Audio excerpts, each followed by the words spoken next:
नमस्कार दोस्तों, स्वागत है आपका अपने चैनल में। दोस्तों, आज के वीडियो में लुसेंट के ऑब्जेक्टिव क्वेश्चन सॉल्व करने वाले अपन, है ना। और डेली में 10 से 20 पेज डेली आपको सॉल्व कराऊंगा ऑब्जेक्टिव क्वेश्चन। तो आप डेली वीडियो को देखें और जो भी भाई चैनल पर नया है चैनल को सब्सक्राइब कर लें। चलो चलते हैं फर्स्ट क्वेश्चन। फर्स्ट क्वेश्चन जो लास्ट में देखेंगे। सेकंड क्वेश्चन है आपका, ऋग्वेद में निम्न में से किसके लिए अदन्य शब्द का प्रयोग किया गया है। तो ऋग्वेद में निम्न में से किसके लिए अदन्य शब्द का प्रयोग किया गया है। अदन्य शब्द का प्रयोग किया गया है ऋग्वेद में गाय के लिए। ऑप्शन नंबर 20 का सही आंसर हो जाएगा। ठीक है, नेक्स्ट क्वेश्चन है आपका, निम्न में से किस वेद में बलिदान विधि का वर्णन है। तो किस वेद में, ऋग्वेद में, सामवेद में, यजुर्वेद में, अथर्ववेद में बलिदान विधि का वर्णन है। ऑप्शन नंबर सी इसका सही आंसर हो जाएगा, यजुर्वेद में। ठीक है, सी इसका सही आंसर हो जाएगा, यजुर्वेद में। नेक्स्ट क्वेश्चन आपका, निम्न में से किस वेद में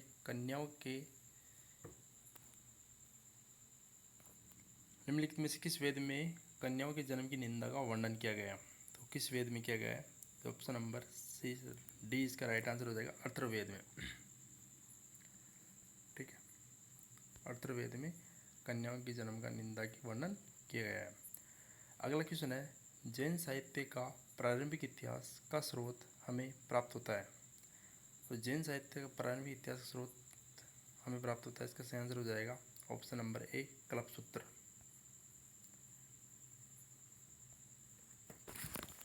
नेक्स्ट क्वेश्चन है, हैंसांग के निम्न में से किस पुस्तक ने 138 देशों का विवरण मिलता है। तो हैंसांग की पुस्तक है सीयू की। ठीक है, 20 का सही आंसर हो जाएगा। और हैंसांग किसके शासनकाल में आया था। हर्षवर्धन के शासनकाल में हैंसांग भारत में आया था। ठीक है, अगला क्वेश्चन है, किस वेद में सभा और समिति को प्रजापति की दो पुत्रियां कहा गया है। सभा और समिति को प्रजापति की दो पुत्रियां कहा गया है, कौन से वेद में कहा गया है। इसका सही आंसर हो जाएगा ऑप्शन नंबर डी, अथर्ववेद में। डी इसका सही आंसर हो जाएगा, अथर्ववेद में। अगला क्वेश्चन है, निम्न में से किस गुप्त शासक का वीणा बजाते हुए मुद्रा वाले सिक्के से उसके संगीत प्रेमी होने का प्रमाण मिलता है। तो वीणा बजाते हुए मुद्रा वाले सिक्के में मतलब संगीत प्रेमी का प्रमाण मिलता है, वो कौन है। समुद्रगुप्त। ऑप्शन नंबर डी इसका सही आंसर हो जाएगा। नेक्स्ट क्वेश्चन है, निम्न में से कौन सा मिलान गलत है। देखो, क्वेश्चन को ढंग से पढ़ना, गलत और सही में बहुत फर्क होता है। कौन सा गलत है देखना है, यानी इनमें 3 तो सही है और 1 गलत है, वो अपनों को छांटना है।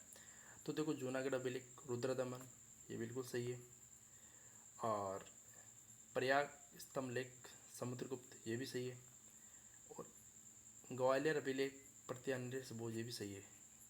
एवोल अभिलेख है, एवोल अभिलेख समुद्रगुप्त का नहीं है, किसका है। यह है पुलकेशन द्वितीय का। किसका है, पुलकेशियन द्वितीय का। ठीक है, पुलकेशियन द्वितीय का है। तो इसका सही आंसर क्या हो जाएगा। इसका सही आंसर हो जाएगा ऑप्शन नंबर, इसका सही आंसर क्या हो जाएगा ऑप्शन नंबर सी इसका सही आंसर हो जाएगा। ठीक है, मतलब गलत है वो। अगला क्वेश्चन है, जिस काल में मनुष्य ने घटना को कोई लिखित विवरण उद्धृत नहीं किया उस काल को क्या कहा जाता है। जिसमें वो लिखा हुआ नहीं है उस काल को क्या कहा जाता है। उस काल को कहा जाता है प्राग ऐतिहासिक काल, यानी कोई लिखित स्पष्ट कोई लिखित विवरण नहीं है, उस काल को क्या कहा जाता है, प्राग ऐतिहासिक काल। ऑप्शन नंबर 20 का सही आंसर हो जाएगा। अगला क्वेश्चन है, गायत्री मंत्र का उल्लेख किस में है। तो गायत्री मंत्र का उल्लेख ये तो सबको पता है किस में है। इसका उल्लेख है ऑप्शन नंबर सी, ऋग्वेद में। गायत्री मंत्र का उल्लेख किस में है, ऋग्वेद में। नेक्स्ट क्वेश्चन है, स्वतंत्रता प्राप्ति के पश्चात हड़प्पा संस्कृति के सर्वाधिक स्थल किस राज्य से खोजे गए हैं। तो स्वतंत्रता प्राप्ति के पश्चात हड़प्पा संस्कृति को कहाँ से खोजे गए, गुजरात से। ऑप्शन नंबर 20 का सही आंसर हो जाएगा गुजरात। ठीक है। नेक्स्ट क्वेश्चन है, हड़प्पाकालीन लोगों ने नगरों में घरों के विन्यास के लिए कौन सी पद्धति अपनाई? घरों के विन्यास के लिए कौन सी पद्धति अपनाई? ग्रिड पद्धति, जिसे अपन जाल पद्धति भी बोलते हैं। ठीक है। नेक्स्ट क्वेश्चन है, निम्न में से किसने हड़प्पा मोहनजोदड़ो को एक विस्तृत साम्राज्य की जुड़वा राजधानी कहा था? तो किसने कहा था? इसका ऑप्शन नंबर सी इसका सही आंसर हो जाएगा पिगट। ऑप्शन नंबर सी इसका राइट आंसर। नेक्स्ट क्वेश्चन है, वस्त्रों के लिए कपास खेती का आरंभ सबसे पहले किया गया था? वस्त्रों के लिए कपास खेती का आरंभ सबसे पहले किसने मतलब कहाँ किया गया था? तो ये किया गया था भारत में। ऑप्शन नंबर डी इसका सही आंसर हो जाएगा भारत। अगला क्वेश्चन है, उत्तर वैदिक काल का कार्यकाल था? उत्तर वैदिक काल का 1500 से 1000 BC, 1000 से 600 BC, 2500 से 1750 BC। तो उत्तर वैदिक काल का जो कार्यकाल था वो कितना था? होता ऑप्शन नंबर बी 1000 से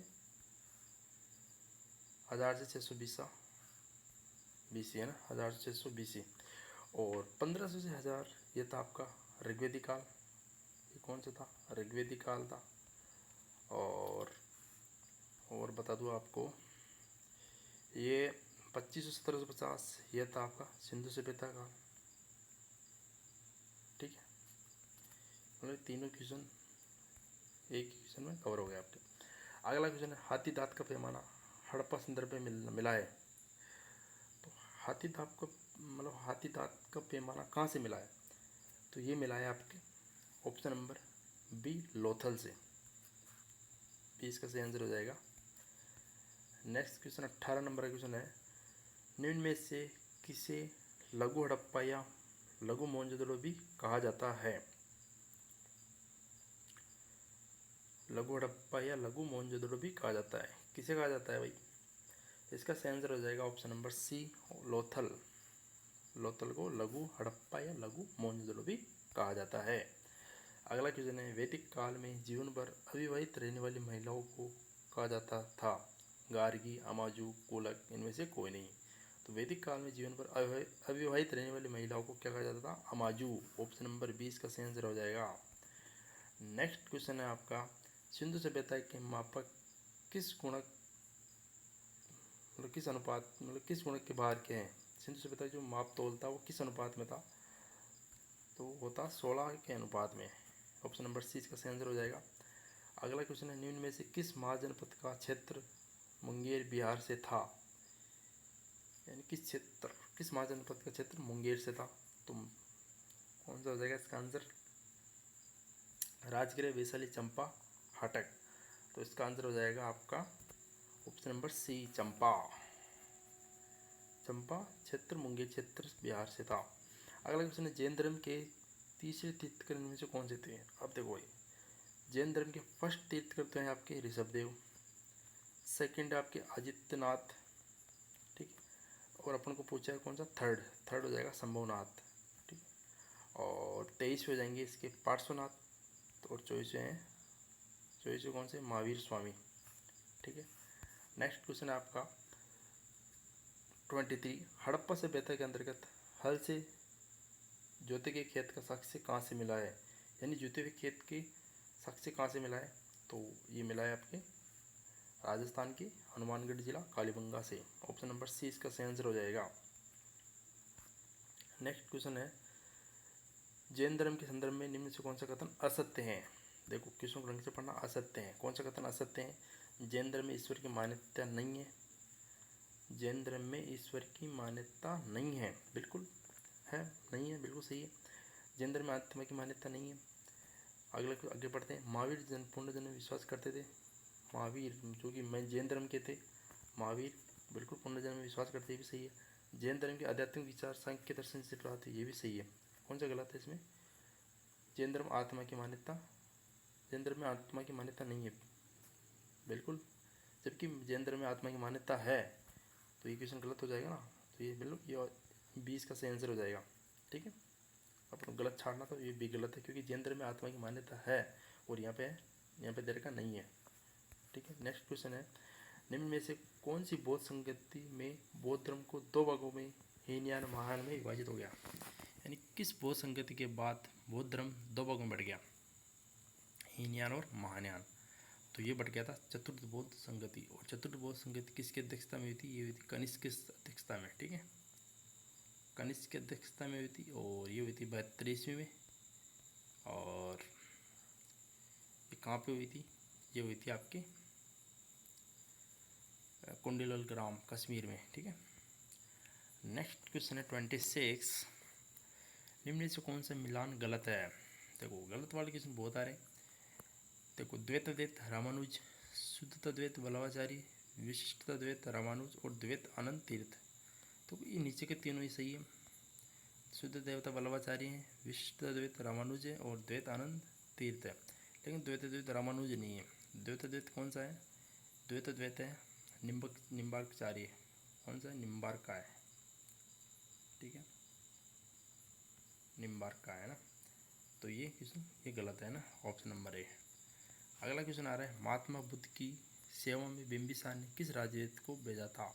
यानी जो बिंबिसार राजा था वो किस वेद को भेजा था उसकी सेवा के लिए? महात्मा बुद्ध की सेवा के लिए वो भेजा था जीवक। ऑप्शन नंबर 20 का सही आंसर हो जाएगा। नेक्स्ट क्वेश्चन आ रहा है, निम्न में से किस शासक का उपनाम कुणिक था? अजातशत्रु, बिंबिसार, वरदत्त और कनिष्क। तो किसका नाम मतलब कुणिक था उपनाम? उसका नाम था अजातशत्रु। अजातशत्रु का नाम क्या था? उपनाम था कुणिक। अजातशत्रु हो जाएगा इसका। निम्न से कौन सा कथन बिंदुसार के बारे में असत्य है? यानी कौन सा कथन असत्य है? तो देखो कौन सा कथन असत्य है? बिंदुसार को अमित्रघात के नाम से जाना जाता था। बिल्कुल ये क्वेश्चन सही है, ये सही है बिल्कुल, अमित्रघात के नाम जाना जाता था। वायु पुराण में बिंदुसार को भद्रसार कहा गया, बिल्कुल ये भी सही है। जैन ग्रंथ में बिंदुसार को सिंहसेन कहा गया, ये भी बिल्कुल सही है। तीनों सही है इसके। तो इसमें कोई क्वेश्चन पूछ रहा है कि कौन सा असत्य है, कोई सा भी असत्य नहीं, बिल्कुल सारे सही है, तो कोई नहीं आ जाएगा ऑप्शन। ठीक है, अगला क्वेश्चन है, 10 राज युद्ध का उल्लेख ऋग्वेद के किस मंडल में उल्लेखित है? 10 राजाओं का युद्ध है वो किस वेद में उल्लेख है? ऋग्वेद के मतलब ऋग्वेद 10 राजाओं का युद्ध हुआ था, उसमें ऋग्वेद के किस मंडल में उल्लेखित है? मतलब किस वेद में उल्लेखित है? ये 7वें मंडल में। ऑप्शन नंबर है इसका सही आंसर हो जाएगा। नेक्स्ट क्वेश्चन है, निम्नलिखित में से कौन सा बौद्ध भिक्षुक ने अशोक को बौद्ध धर्म की दीक्षा दी थी? मतलब बौद्ध धर्म के बारे में बताया था वो कौन सा भिक्षुक था? उसका नाम था उपगुप्त। ठीक है, इसका आंसर हो जाएगा ऑप्शन नंबर ए, सही आंसर हो जाएगा उपगुप्त। नेक्स्ट क्वेश्चन है, आजीवन संप्रदाय की स्थापना किसने किया था? तो आजीवन संप्रदाय की स्थापना किसने की थी? ऑप्शन नंबर ए इसका सही हो जाएगा मखली घोषाल। ठीक है, नेक्स्ट क्वेश्चन है, अशोक ने निम्न में से किस शिलालेख में जनता को धार्मिक जीवन बिताने के लिए प्रेरित किया था? यानी किस शिलालेख में मतलब जनता को धार्मिक जीवन बिताने के लिए प्रेरित किया था? ये 14वीं शिलालेख, जो लास्ट वाली शिलालेख है 14वीं शिलालेख में अशोक ने धार्मिक जीवन को बिताने के लिए प्रेरित किया था। नेक्स्ट क्वेश्चन है, अशोक का निम्न में से कौन सा स्तंभ बिहार में स्थित नहीं है? तो इनमें 3 तो बिहार में है और एक नहीं, वो अपन को छाड़ना है। तो देखो इसका आंसर हो जाएगा आपका ऑप्शन नंबर ए, टोपरा अभिलेख, ये बिहार में नहीं है, बाकी ये तीनों बिहार में है। ठीक है, ये तीनों बिहार में, टोपरा अभिलेख बिहार में नहीं है। नेक्स्ट क्वेश्चन आ रहा है 35 नंबर, पुष्यमित्र शुंग वंश के जो है संस्थापक है पुष्यमित्र, मौर्य वंश की किस अंतिम शासक की हत्या कर शुंग वंश की नींव डाली थी? ठीक है, जो मौर्य वंश का अंतिम शासक था उसकी हत्या की थी वो था वरदत्त। ठीक है, या एक क्वेश्चन को अपन ऐसे भी पूछ सकते हैं कि मौर्य वंश का अंतिम शासक कौन था? वरदत्त। इसकी हत्या करके शुंग वंश की स्थापना की थी। ठीक, नेक्स्ट क्वेश्चन है, भारत पर आक्रमण करने वाले विदेशी आक्रमणकारियों का क्रम है? तो भारत में जो विदेशी आक्रमण आए थे उनका क्रम छांटना है अपन को। तो सबसे पहले आए थे हिंद यूनानी, फिर आए थे शक, फिर आए थे पल्लव, फिर आए थे कुषाण। इसका आंसर सही हो जाएगा ऑप्शन नंबर सी। ठीक है, नेक्स्ट क्वेश्चन है, भारत में सबसे पहले निम्न में से किसने सोने के सिक्के जारी किए थे? तो भारत में सबसे पहले जो सोने के सिक्के जारी किए थे वो किए थे यूनानी। ऑप्शन नंबर सी इसका सही आंसर हो जाएगा यूनानी। और नेक्स्ट क्वेश्चन, कुषाण काल में सबसे अधिक विकास निम्न किस क्षेत्र में हुआ? जो कुषाण काल है उसमें विकास किस क्षेत्र में सबसे अधिक हुआ था? वो था वास्तुकला। ऑप्शन नंबर 20 का सही आंसर हो जाएगा।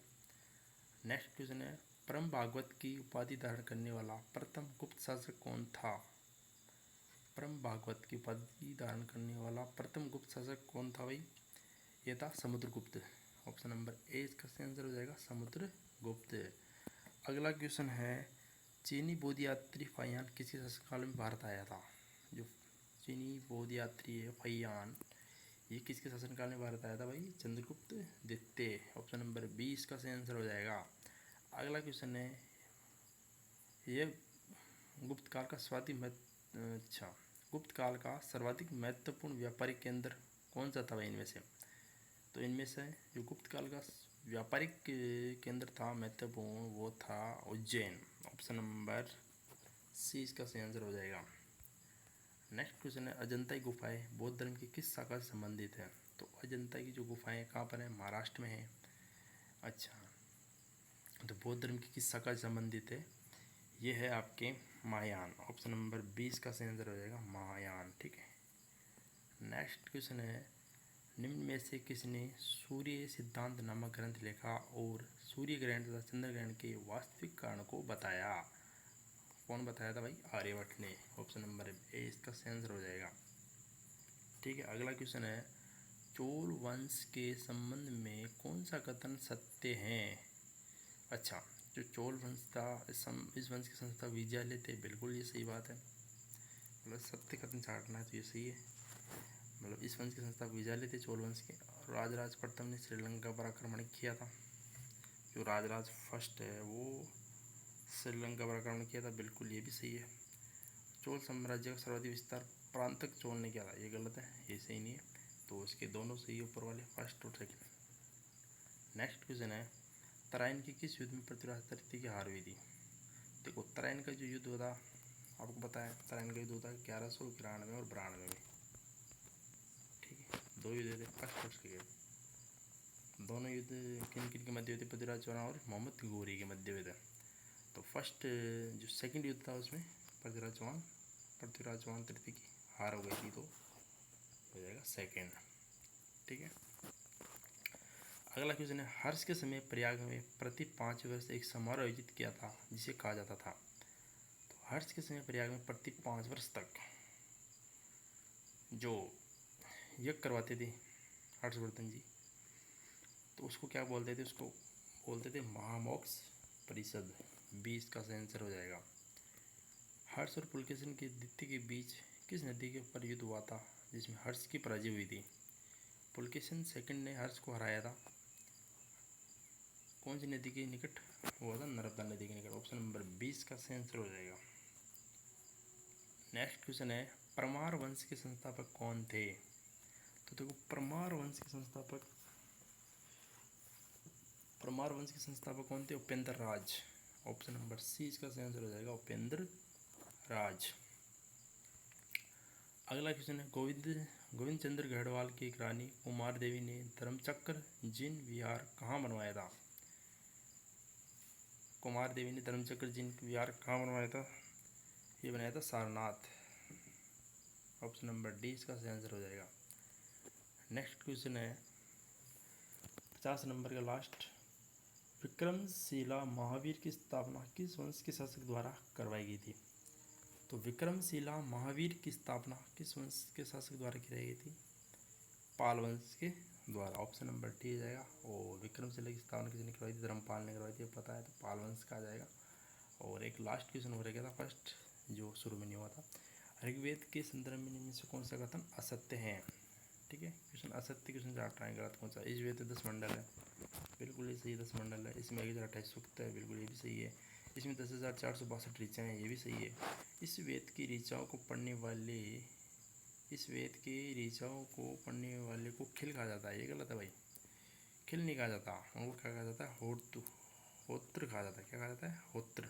ठीक है, ये याद रखना, खिल नहीं कहा जाता, उत्तर कहा जाता है। ठीक है, तो इसका सही आंसर हो जाएगा ऑप्शन नंबर डी, इसका राइट आंसर हो जाएगा।